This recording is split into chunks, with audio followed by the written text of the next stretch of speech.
দেখে নিন এসআইআর এর ফর্মটা কিভাবে ফিল আপ করবেন। আর জমা দেওয়ার ঠিক আগে আপনাকে একটা গুরুত্বপূর্ণ কাজ করে রাখতে হবে। সেটা কি করে রাখতে হবে সেইটা একটু শুনে নেবেন। তাহলে দেখুন, প্রথমেই বলছি এসআইআর এর ফর্মটা জেরক্স করে নেবেন। প্রথমে 1 কপি জেরক্স করে তাতে একটু প্র্যাকটিস করে নেবেন।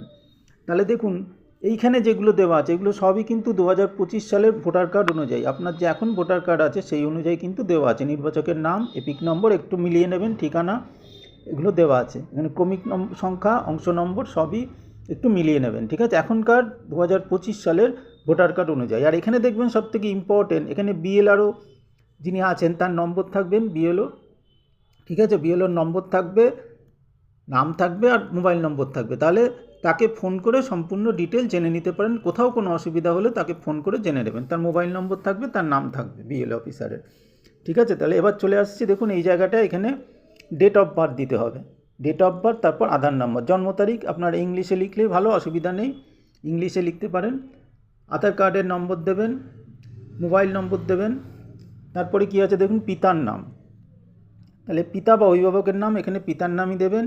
যারা বিবাহিত মহিলা আছে তারা কিন্তু এখানে পিতার নামই দেবেন।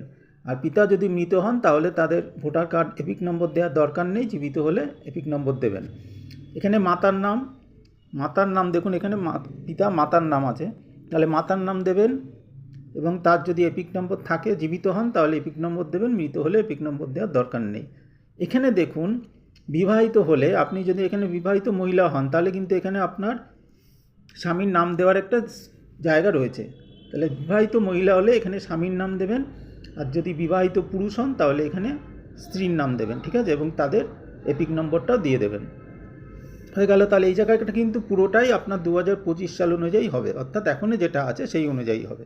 কিন্তু এইখানে যদি আমরা চলে আসি তাহলে 2002 সালে যে লিস্টটা আছে সেই লিস্ট অনুযায়ী সব কিছু হবে। সেই লিস্টটা প্রিন্ট আউট করে নেবেন এবং তার ফ্রন্ট পেজ, এই যে এরকম একটা ফ্রন্ট পেজ পাবেন, সেই ফ্রন্ট পেজটাও প্রিন্ট আউট করবেন। প্রথম পেজটা পিডিএফের, আর এই পেজটাও প্রিন্ট আউট দেখবেন। ওপরে সব ক্রমিক সংখ্যা সব দেওয়া আছে, ঠিক আছে, সব কিছু ওপরে দেওয়া আছে।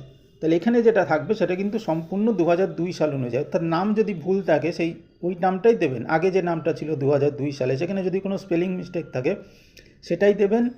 তাহলে আপনার ভোটার কার্ডে যদি কোনো চেঞ্জ হয়ে থাকে এপিক নম্বরে, পুরনো যেটা ছিল সেটাই দেবেন, অর্থাৎ 2002 সালে যা ছিল পুরো কপি করে দেবেন এখানে, ঠিক আছে। আত্মীয়ের নাম, পিতার নাম থাকলে পিতার নাম দেবেন, সেটা এখানে পেয়ে যাবেন। 2002 সালে দেখবেন আত্মীয়ের নাম এই ওপরে দেখুন আছে, ওপরে দেখুন এখানে সম্পর্কও আছে এবং সম্পর্কিত ব্যক্তির নামও আছে। তাহলে এইগুলো এখানে দিয়ে দেবেন, ঠিক আছে, এখানে যেরম ছিল সেরমই দিয়ে দেবেন।